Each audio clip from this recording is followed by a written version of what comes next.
Tokyo शहर के एक कोने में बना अपार्टमेंट और उसमें रहने वाली सुजुकी फैमिली। कहने को तो ये एक परिवार था, लेकिन इनके बीच कोई तालमेल नहीं था। सब अपनी अपनी दुनिया में खोए रहते थे। एक दिन पत्नी मित्सु अपने पिता सासाकी से फ़ोन पर बात कर रही थी। दादाजी ने बड़े प्यार से गांव से ताज़ी सब्जियां और मछलियां भेजी थीं और वो बस इतना चाहते थे कि उनका परिवार कभी उनसे मिलने गांव आए।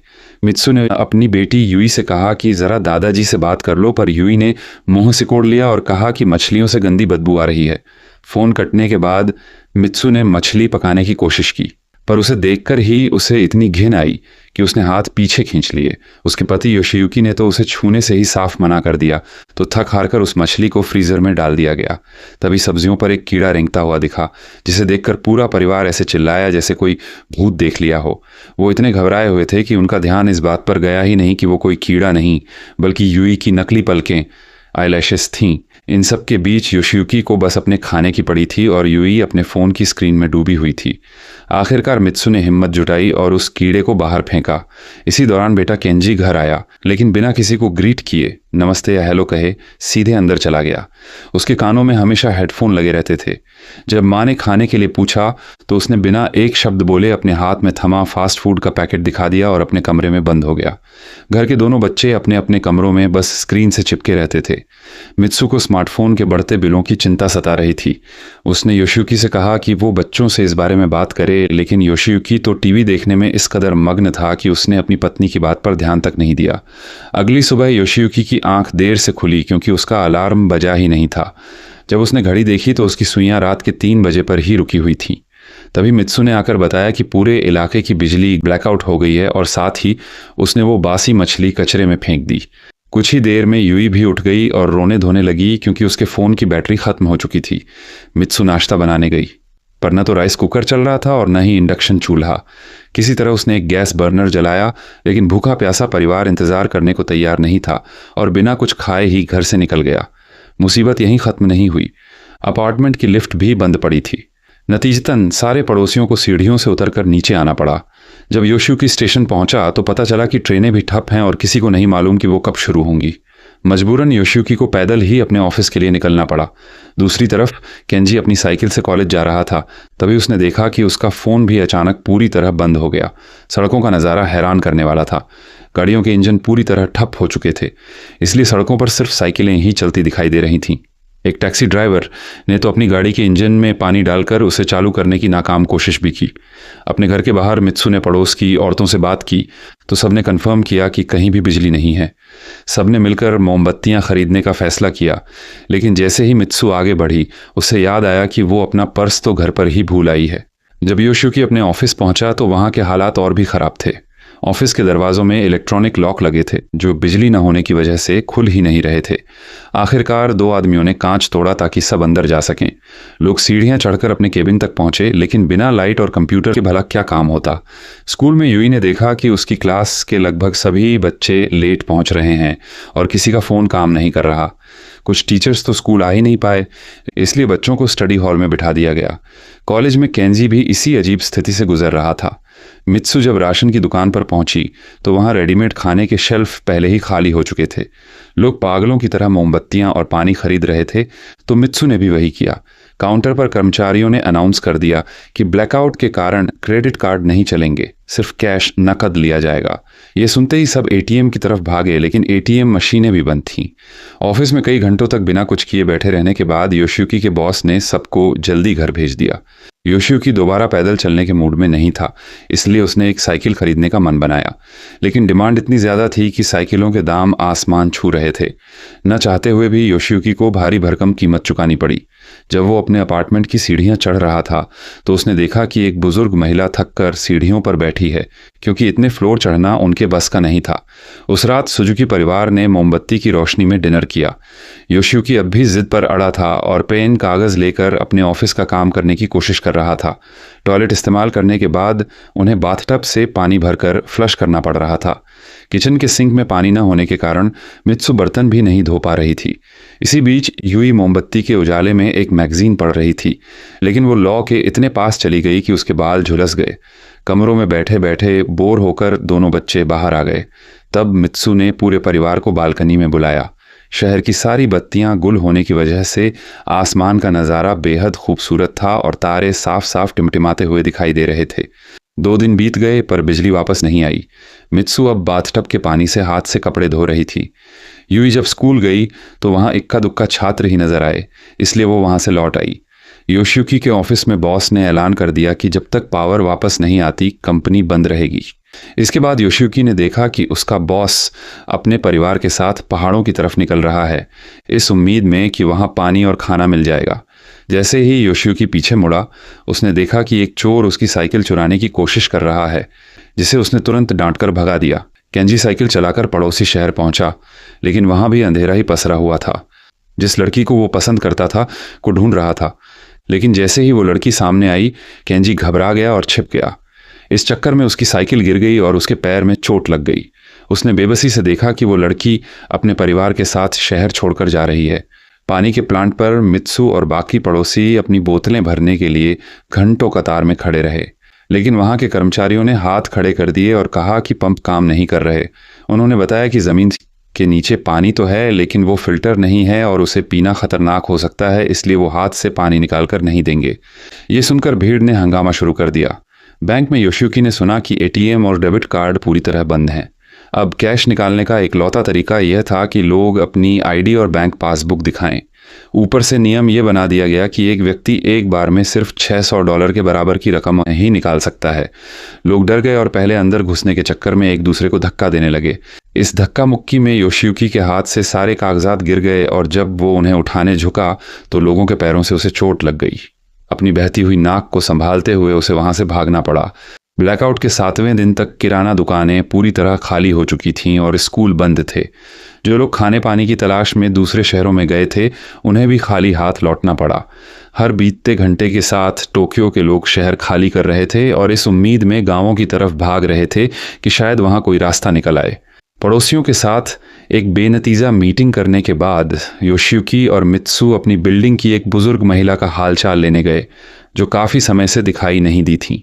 वहां जाकर पता चला कि उनकी मौत हो चुकी है और उनका परिवार उनकी बॉडी लेने आया है। इस सदमे के बाद सुजुकी कपल ने तय कर लिया कि अब उनका भी शहर छोड़ना ही बेहतर है। उन्होंने बच्चों को बताया कि वे सब गांव में दादाजी के पास जा रहे हैं। जब यूई ने चिढ़कर कहा कि छोटे गांव बहुत बोरिंग होते हैं, तो मित्सु ने उसे याद दिलाया कि बचपन में उसे उसी गांव के बीच समुद्र तट पर खेलना कितना पसंद था, लेकिन यूई को कुछ याद नहीं था। इसके बाद परिवार पैकिंग करने लगा और गुस्से में केंजी ने अपनी क्रश की तस्वीर कचरे में फेंक दी। सब ने मिलकर घर का सारा कैश टेबल पर इकट्ठा किया और तब मित्सु ने अपनी वो सीक्रेट सेविंग्स बचत दिखाई जो उसने इमरजेंसी के लिए छिपा कर रखी थी। घर से निकलते वक्त उन्हें एक लावारिस कुत्ते के भौंकने की आवाज़ आई, लेकिन उन्होंने उसे अनदेखा कर दिया। बच्चों के पास अपनी साइकिलें थीं, लेकिन मित्सु को योशियुकी के साथ साइकिल शेयर करनी पड़ रही थी। जब वो एयरपोर्ट की तरफ बढ़े तो उन्होंने देखा कि हजारों लोग पैदल ही शहर छोड़ रहे हैं। रास्ते में कुछ लोग बहुत महंगी कीमतों पर खाना और पानी बेच रहे थे, लेकिन योशियुकी ने उन लुटेरों को पैसे देने से साफ मना कर दिया। पर जैसे जैसे वो आगे बढ़ रहे थे, कीमतें कम होने के बजाय और बढ़ती जा रही थीं। आखिरकार वो एक दुकान पर रुके जहां मित्सु ने दुकानदार से मोलभाव करके एक बड़ा ऑर्डर सही दाम में तय कर लिया। वहां उन्होंने थोड़ी देर आराम किया और खाना खाया। बच्चों ने देखा कि एक आदमी नदी से ढेर सारी मछलियां पकड़ रहा है, लेकिन उन्हें देखकर फिर से घिन आने लगी। जब वो पब्लिक टॉयलेट गए तो वहां की बदबू बर्दाश्त से बाहर थी, क्योंकि दिनों से फ्लश नहीं हुआ था। मजबूरी में उन्हें झाड़ियों के पीछे जाना पड़ा। जब परिवार आखिरकार एयरपोर्ट पहुंचा तो वहां का नज़ारा किसी दंगे जैसा था। प्लेन भी काम नहीं कर रहे थे और पुलिस ने भीड़ को रोकने के लिए बैरिकेड्स लगा रखे थे। गुस्साए लोगों ने पुलिस पर हमला कर दिया, जबकि कुछ लोग वहां से चुपचाप हटने लगे। रात होने पर सुजुकी परिवार ने पास के एक मोटल में रुकने का फैसला किया, जिसके एक कमरे के लिए उन्हें बहुत भारी रकम चुकानी पड़ी। योशियुकी ने ऐलान किया कि अब आगे का सफ़र वो साइकिल से ही तय करेंगे, जिस पर यूई कई मिनटों तक रोती और शिकायत करती रही। अगली सुबह रास्ते का पता लगाने के लिए बच्चे एक लाइब्रेरी का ताला तोड़कर अंदर घुसे ताकि मैप नक्शा मिल सके, पर वहाँ सारे मैप गायब थे। बस बच्चों वाला एक कार्टून मैप बचा था। केंजी ने हिसाब लगाया और बताया कि इस कार्टून मैप और साइकिल के सहारे गाँव पहुँचने में कम से कम 1 महीना लग जाएगा। इस बीच योशियुकी और मित्सु उसके लिए एक साइकिल ढूंढ रहे थे। उन्हें एक चावल की दुकान के बाहर एक साइकिल खड़ी मिली। दुकान की मालकिन कैश या कोई कीमती सामान नहीं ले रही थी, वो सिर्फ चावल के बदले पानी या दूसरा खाना ले रही थी। योशियुकी और मित्सु ने किसी तरह उसे मनाया और शराब की कुछ बोतलों के बदले में वो साइकिल और चावल का एक बोरा ले लिया। जब परिवार आगे बढ़ा तो उन्हें हर तरफ बंद रास्ते मिले। योशियुकी समझ गया कि बच्चों वाला मैप किसी काम का नहीं है। फिर उन्होंने एक हाईवे से जाने का फैसला किया, क्योंकि टोल बूथ पर पैसे लेने वाला कोई नहीं था। हाईवे पर उनके जैसे सैकड़ों लोग शहर छोड़कर जा रहे थे। कुछ समय बाद वो एक मॉल के पास रुके, लेकिन उसके दरवाजे बंद थे, इसलिए उन्हें बाहर ही कैंप लगाकर रात बितानी पड़ी। तभी एक बेबस कपल ने आकर उनसे पानी मांगा, पर मित्सु ने अपनी बोतलें छिपा लीं और योशियुकी ने झूठ बोल दिया कि उनके पास पानी खत्म हो चुका है। कड़ाके की ठंड की वजह से उस रात कोई सो नहीं पाया। तभी केंजी ने देखा कि एक आदमी उनका पानी चुराकर भाग रहा है। वो तुरंत उसके पीछे भागा और पीछा करते हुए एक सुरंग टनल के अंदर तक चला गया। केंजी उस पर हमला करने ही वाला था कि तभी उसकी नज़र उस चोर के छोटे बच्चे पर पड़ी। केंजी का दिल पसीज गया और उसने वो पानी उसी के पास छोड़ दिया। अगले दिन जब पूरा परिवार उस सुरंग को पार करने पहुंचा तो उन्हें ब्लाइंड महिलाओं का एक ग्रुप मिला। वो पैसे के बदले लोगों को रास्ता पार कराने का ऑफर दे रही थी।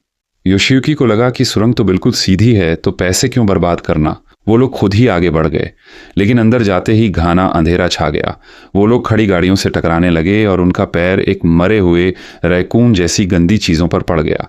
डरकर वो वापस आए और एक नेतिला को पैसे दिए, जिसने बड़ी आसानी से उन्हें उस डरावनी सुरंग से बाहर निकाल दिया। ब्लैकआउट के 16वें दिन परिवार ने नदी के किनारे डेरा डाला और कपड़े धोए। उनकी माचिस की तीलियां खत्म होने वाली थीं और पीने का पानी भी नहीं बचा था। घर वालों के मना करने के बावजूद योशियुकी ने सीधे नदी का पानी पी लिया। दोपहर में अचानक भयानक तूफान और बारिश शुरू हो गई, जिससे बचने के लिए उन्हें एक पुल ब्रिज के नीचे शरण लेनी पड़ी। तेज हवाओं में उनकी साइकिलें और सामान उड़ रहे थे और इसी बीच योशियुकी अचानक पेट पकड़कर खुले मैदान की तरफ भागा। नदी का गंदा पानी पीने की वजह से उसे भयानक डायरिया हो गया था। जब तूफान थमा तो बिखरा हुआ सामान समेटते वक्त देखा कि मित्सु का चश्मा टूट चुका था, चावल मिट्टी में मिल चुके थे और एक साइकिल का टायर फट चुका था। योशियुकी की तबीयत अब भी खराब थी, इसलिए वो जल्दी से पास के एक कस्बे में पहुंचे। जब माता पिता आराम कर रहे थे तो दोनों बच्चे एक सुपरमार्केट का शटर उठाकर अंदर गए, पर वहां न तो खाना था, न माचिस और न ही टायर। उन्हें बस एक फ्लेयर, आपातकालीन लाइट, कैट फूड, बिल्लियों का खाना और बैटरी में डालने वाला लिक्विड मिला, जो कि असल में डिस्टिल्ड वाटर था और पीने लायक था। कैंप वापस आकर यूई ने कैट फूड चखा, पर गंदे स्वाद की वजह से तुरंत थूक दिया। टायर ठीक करने का कोई रास्ता न देखकर केंजी ने अपने सिलिकॉन के फ़ोन कवर को काटकर टायर पर चिपकाया और उसे काम चलाऊ ठीक किया। दिन बीतते गए और अब इस परिवार को बारिश में भीगने और कैट फूड खाने की आदत हो चुकी थी। एक जगह रुकने पर उनकी मुलाकात सायतो परिवार से हुई, जो इस मुश्किल वक्त में भी बहुत खुश और तंदुरुस्त लग रहे थे। सायतो परिवार अक्सर पहाड़ों में कैंपिंग करता रहता था, इसलिए उन्हें सर्वाइवल टेक्निक्स, जिंदा रहने के तरीके अच्छे से आते थे। उन्होंने सुजुकी परिवार को सिखाया कि काई वाले पत्थरों के बीच से रिसने वाला साफ पानी कैसे ढूंढा जाता है, खाने को सुखाकर लंबे समय तक कैसे रखा जाता है, कौन सी घास खाई जा सकती है और यहाँ तक कि झींगुर काढ़ा खाना भी सिखाया। सायतो परिवार के एक बेटे के पास पुरानी मैकेनिकल रीडिंग वाली कैमरा थी, जो बिना बिजली के भी चलती थी। उसने सुजुकी परिवार की एक फ़ोटो खींची। यूई ने उसे अपना पता दिया ताकि हालात ठीक होने पर वो फ़ोटो भेज सके। इसके बाद दोनों परिवार साथ आगे बढ़े। मित्सु और बच्चे तो सायतो परिवार के साथ काफ़ी घुल मिल गए, लेकिन योशियुकी को उनसे जलन होने लगी। वो अपनी साइकिल इतनी तेज़ चलाने लगा मानो यह दिखाना चाहता हो कि वो उनसे बेहतर है। तभी रास्ते में उन्हें कुछ सैनिक मिले। पूछने पर एक आदमी ने बताया कि वे एक न्यूक्लियर पावर प्लांट से आ रहे हैं, जो बंद हो चुका है, और अब वो दूसरे राज्य के प्लांट को चेक करने जा रहे हैं। यहाँ से दोनों परिवारों के रास्ते अलग हो गए, क्योंकि सुजुकी परिवार ओसाका जा रहा था, जहाँ अफवाह थी कि बिजली आ चुकी है। सफ़र के 43वें दिन जब वो ओसाका पहुँचे तो पता चला कि वहाँ भी बिजली नहीं है। यूई भूख प्यास से तंग आकर रोने लगी और उनके बीच बहस छिड़ गई। सबने एक सुर में कहा कि योशियुकी एक गैर जिम्मेदार मुखिया है। शहर में घूमते हुए उन्होंने देखा कि एक एक्वेरियम मछली घर के बाहर भारी भीड़ लगी है और लोग मछलियां खा रहे हैं। दरअसल एक्वेरियम के कर्मचारी वहां के जीवों को खाने के लिए बांट रहे थे। सुजुकी परिवार भी लाइन में लगा, लेकिन जब तक उनका नंबर आया सारी मछलियां खत्म हो चुकी थीं। 67वें दिन तक परिवार पूरी तरह टूट चुका था और वे एक सुनसान मैदान में गिर पड़े। भूख से तड़पते योशियुकी ने एक कीड़ा उठाने की कोशिश की, तभी उसे पास में एक जंगली सुअर पेट दिखा। पूरे परिवार ने मिलकर उसे घेरा और काफ़ी मशक्क़त के बाद पहाड़ी से नीचे लुढ़कते हुए योशियुकी ने उसे मार गिराया, लेकिन उसे काटने की हिम्मत न तो योशियुकी में थी और न ही मित्सु में। केंजी ने चाकू हाथ में लिया ही था कि तभी वहां के किसान तनाका आ गए और उन्होंने बिना झिझक के सुअर को काट दिया। इसके बाद वो सुअर को तनाका के घर ले गए, जहां उन्हें कुएं का साफ पानी पीने को मिला। तनाका ने बताया कि बिजली जाने से उनके खेतों के इलेक्ट्रिक फेंस, बिजली के तार बंद हो गए थे, जिससे उनके सारे सुअर भाग गए थे। उन्होंने सुजुकी परिवार के सामने एक शर्त रखी कि अगर वो बाकी सुअरों को पकड़ने में मदद करेंगे तो वो अपना खाना शेयर करेंगे। परिवार मान गया और तनाका ने उन्हें स्मोक्ड पोर्क, भुना हुआ मांस का शानदार नाश्ता कराया, जिसे खाकर यूई की आंखों में खुशी के आंसू आ गए। शाम को एक पड़ोसी कुछ ताज़ी सब्जियां दे गया, जिसके बाद तनाका ने सुजुकी परिवार को सुअर काटने और उसका मीट तैयार करने के काम पर लगा दिया। शुरुआत में उन्हें बहुत घिन आई, लेकिन पेट की खातिर वो काम करते रहे। मीट के टुकड़े किए गए और उसे लंबे समय तक सुरक्षित रखने के लिए नमक लगाकर रख दिया गया। नहाने के लिए उन्हें कुएं से बाल्टियां भरनी पड़ती थीं और लकड़ी जलाकर पानी गर्म करना पड़ता था। उस रात तनाका ने उन्हें नए पजामे पहनने को दिए, जो उन्होंने अपने बेटे के परिवार के लिए खरीदे थे।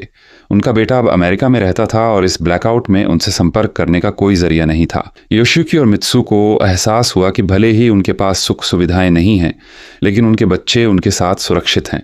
वे दोनों एक दूसरे का हाथ थामकर सो गए। अगले कुछ दिनों तक परिवार ने तनाका के साथ फार्म, खेत के सारे काम सीखे। वो भागते हुए सुअरों के पीछे दौड़ते और हंसते खेलते उन्हें वापस लाते। यूई ने अपनी माँ से कपड़े सिलना और धोना सीखा। योशियुकी ने लकड़ियाँ काटी और केंजी को अपनी साइकिल ठीक करने के लिए अच्छे औजार मिल गए। तनाका चाहते थे कि यह परिवार हमेशा के लिए उनके साथ ही रुक जाए, क्योंकि वो अकेलेपन से परेशान थे। लेकिन सुजुकी परिवार अपने दादाजी के पास जाना चाहता था। विदा करते वक्त तनाका ने उन्हें रास्ते के लिए ढेर सारा मीट दिया। कुछ दिनों बाद जब वो नदी के किनारे पहुंचे तो देखा कि वहां कोई पुल नहीं था। योशियुकी को किनारे पर एक छप्पू, कुछ रस्सियां और लकड़ियां मिलीं। सबने मिलकर एक कामचलाऊ नाव, राफ्ट बनाई। पहले फेरे में केंजी और योशियुकी ने दोनों औरतों और सामान को नदी के पार पहुंचाया। फिर वो साइकिलें लेने वापस गए। अचानक तेज बारिश शुरू हो गई। योशियुकी और केंजी ने जल्दी करने की कोशिश की, लेकिन साइकिलों के भारी वजन से नाव बीच नदी में टूट गई। केंजी ने साइकिल छोड़ी और तैरकर किनारे आ गया, लेकिन योशियुकी जिद पर अड़ा रहा और साइकिलों को बचाने के चक्कर में पानी के गहरे बहाव में समा गया। परिवार किनारे से चिल्लाता रहा, पर तेज धारा उसे बहाकर ले गई। बारिश थमने के बाद केंजी अपने पिता को ढूंढने निकला, लेकिन उसे पानी में तैरता हुआ योशियुकी का केवल वेग मिला। ये देखकर पूरे परिवार पर दुखों का पहाड़ टूट पड़ा। 94वें दिन वो तीनों रेलवे ट्रैक के सहारे पैदल चल रहे थे। मित्सु इतनी उदास और टूट चुकी थी कि केंजी को उसे खींचकर आगे बढ़ाना पड़ रहा था। जब उन्होंने खाने के लिए मीट निकाला तो एक भूखा कुत्ता उनके पास आकर रोने लगा। यूई उसे खाना देना चाहती थी, पर केंजी ने मना किया, लेकिन वो कुत्ता यूई के हाथ से मीट छीनकर भाग गया। देखते ही देखते वहां शिकारी कुत्तों का पूरा झुंड आ गया और एक डॉबरमैन ने मित्सु के बैग पर झपट्टा मारा। बैग बचाने की इस लड़ाई में मित्सु का पैर फिसला और वो पहाड़ी से नीचे जा गिरी। बच्चों ने नीचे आकर देखा तो मित्सु का टखना सा एंकल टूट चुका था और कुत्ते उसका सारा खाना खा चुके थे। मित्सु की हालत की वजह से वो बहुत धीरे धीरे चल पा रहे थे। कुत्तों का झुंड दोबारा उनके करीब आने लगा। मौत को सामने देखकर तीनों ने एक दूसरे को गले लगा लिया और अपनी आंखें बंद कर लीं। तभी अचानक पटरियों पर एक पुरानी छुक छुक करने वाली स्टीम इंजन ट्रेन था, भाप से चलने वाली ट्रेन आती दिखाई दी, जिसकी आवाज से कुत्ते डरकर भाग गए। ट्रेन उनके ठीक सामने रुकी और वो तीनों उसमें सवार हो गए। ट्रेन में टोक्यो के और भी कई लोग थे और वहां पीने का पानी भी था। एक डॉक्टर ने मित्सु के पैर पर पट्टी बांधी और जब उनके पिता के बारे में पूछा तो बच्चे फूट फूट कर रोने लगे। दूसरी तरफ नदी के किनारे योशियुकी की आंख खुली। वो किसी तरह जिंदा बच गया था। वो बेहद कमजोर हो चुका था और घिसटते हुए एक ट्रैक्टर के सहारे जा लेटा। तभी उसने पास से उसी ट्रेन को गुजरते देखा, पर उसके गले से आवाज नहीं निकल रही थी। किस्मत से उसकी जेब में वो फ्लेयर लाइट बची थी। उसने तुरंत उसे जलाकर आसमान की तरफ लहराया। ट्रेन की खिड़की से मित्सु ने वो रोशनी देख ली और चिल्लाकर ट्रेन रुकवाई। बच्चे दौड़ते हुए गए और अपने पिता के गले लग गए। पूरा परिवार फिर से एक हो चुका था। ट्रेन में मित्सु ने योशियुकी का वो विग उसे वापस दिया, लेकिन योशियुकी ने मुस्कुराते हुए उसे खिड़की से बाहर फेंक दिया। जब ट्रेन एक लंबी सुरंग से गुजरी तो इंजन का काला धुआं खिड़कियों से अंदर आ गया, जिससे सबके चेहरे काले हो गए। एक दूसरे के काले चेहरे देखकर पूरा परिवार खिलखिलाकर हंस पड़ा। 108वें दिन वो आखिरकार दादाजी के गांव पहुंच गए। सासाकी की आंखों में आंसू आ गए। उन्हें यकीन नहीं हो रहा था कि उनका परिवार सचमुच उनसे मिलने आ गया है। इसके बाद के 2 साल और 126 दिन सुजुकी परिवार ने उसी गांव में बिताए। अब वो खुद खेती करते, नदी से मछलियाँ पकड़ते और अपनी उगाई ताज़ी सब्जियाँ खाते। वो अब अपनी इस सिंपल लाइफ में बेहद खुश थे। एक सुबह योशियुकी को एक अजीब सी आवाज़ सुनाई दी। वो आवाज़ का पीछा करते हुए स्टोर रूम में गया तो देखा कि एक पुरानी अलार्म घड़ी ज़ोर ज़ोर से बज रही थी। तभी गांव के लाउडस्पीकर पर म्यूज़िक बजने लगा और स्ट्रीट लाइट्स जल उठीं। बिजली वापस आ चुकी थी। कुछ दिनों बाद टोक्यो के सभी लोग अपने घरों को लौट आए। टीवी पर बड़े बड़े एक्सपर्ट्स अपनी अपनी थ्योरी दे रहे थे। कोई इसे सोलर फ्लेयर, सूरज का तूफान कह रहा था, तो कोई उल्कापिंड या साइबर टेररिज्म। लेकिन सुजुकी परिवार अब बदल चुका था। वो अब स्क्रीन्स के गुलाम नहीं थे, बल्कि एक दूसरे के साथ वक्त बिताते थे और घर के कामों से नहीं कतराते थे। उन्होंने घर में एक पुराना लैंडलाइन फ़ोन लगवाया और योशियुकी अब भी साइकिल से ही ऑफिस जाता था। तभी डाकिया उनके लिए एक खत लेकर आया। जब उन्होंने लिफाफा खोला तो उसके अंदर सायतो परिवार के बेटे की भेजी हुई वो तस्वीर थी जो उसने सफ़र के दौरान खींची थी। तस्वीर में उनका पूरा हंसता खेलता परिवार एक साथ खड़ा था।